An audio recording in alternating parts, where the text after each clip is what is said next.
আজকে আমরা ক্লিবলিঙ্গের কিছু নিয়ম জেনে নেব অতি দ্রুত এবং তাড়াতাড়ি কি করে করা যায় ক্লিবলিঙ্গ সেটা আমরা দেখে নিচ্ছি। তা আমরা জানি যে যখন স্ত্রীও বুঝাবে না পুরুষও বুঝাবে না তখন ক্লিবলিঙ্গ হয়, এটা আমরা সকলে জানি। তাহলে স্ত্রী পুরুষ না বুঝালে ক্লিবলিঙ্গ হয়। এছাড়াও গগনবাচক শব্দ জল, ধন, ফল, ছিদ্র, নেত্র, পত্র, পুষ্প, অরণ্য, সৈন্য এগুলো কিন্তু সবসময় কিন্তু ক্লিবলিঙ্গ শব্দ হবে। এছাড়া দেখো এই ব্র্যাকেটের মধ্যে রেখেছি পাদ, ভয়, মুখ বা পাদ, ভয়, মুখ, এই তিনটি শব্দ কিন্তু ঘনলৌ পুংসী এই নিয়ম অনুসারে ঘন প্রত্যয় এখানটাই মানে যুক্ত হয়েছে। ঘনলৌ পুংসীতে আমরা জানি যে পুংলিঙ্গে ঘন এবং অল প্রত্যয় ব্যবহার হয়। সেক্ষেত্রে পুংলিঙ্গে ব্যবহার হলেও এই পাদ, ভয় এবং মুখ বা পাদ, ভয়, মুখ এই তিনটি শব্দ কিন্তু ক্লিবলিঙ্গে হবে, যেটা আমরা আগের ভিডিওতে আমরা বলিনি। সেই জন্য এটা ব্র্যাকেট দিয়ে বিশেষ করে তোমরা নজর রাখবে যে এই তিনটি শব্দই কিন্তু ঘনলৌ পুংসী নিয়ম অনুসারে পুংলিঙ্গে হওয়ার কথা ছিল, কিন্তু এই তিনটি শব্দের বেলায় হবে না। এছাড়াও লিউট প্রত্যয়ান্ত বা অনট প্রত্যয়ান্ত যে সমস্ত শব্দ, যেমন গম যোগ অনট গমনম এরকম তোমরা শিখেছো, ধাপ যোগ অনট ধাবনম, এরকম সব লুট প্রত্যয়ান্ত শব্দ অবশ্যই ক্লিবলিঙ্গ হবে।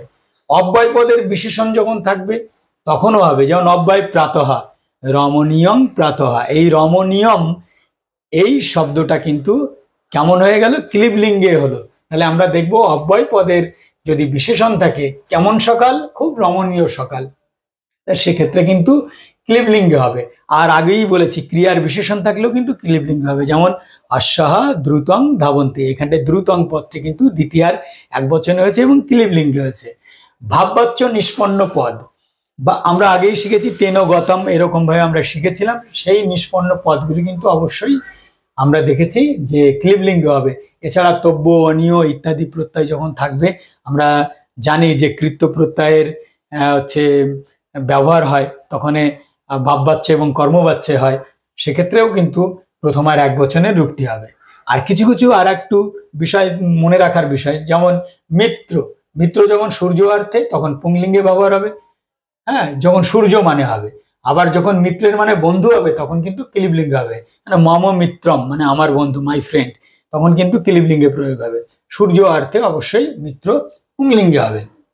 তেমনি আম্র, পনাস, আম্র মানে আম আর পনাস মানে কাঁঠাল, তাহলে এটা যখন বৃক্ষ অর্থে হবে তখন কিন্তু পুংলিঙ্গ হবে। তাহলে আমি বৃক্ষ অর্থে যদি বলি তাহলে কিরকম হবে, যে অয়ং আম্রহা বৃক্ষহা, এরকম হবে। ঠিক তেমনি আম্রম বৃক্ষম বা ইদম আম্রম মানে এটি আম ফল, এরকম বোঝাচ্ছে।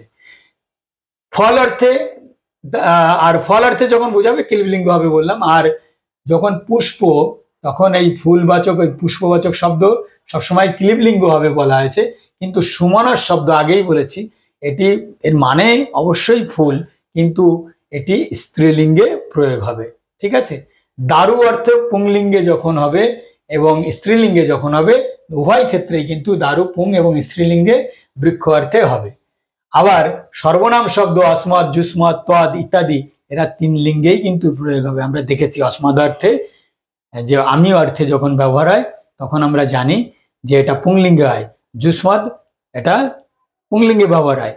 আবার তদ যখন চলে যাচ্ছে তখনই কিন্তু আমরা দেখছি যে স, সা এরকম করে আলাদা আলাদা করে কিন্তু ব্যবহার হচ্ছে। সুতরাং এখানটায় সর্বনাম শব্দের বেলায় একটু লক্ষ্য করে তোমরা পড়বে। কেমন? ভালো থেকো।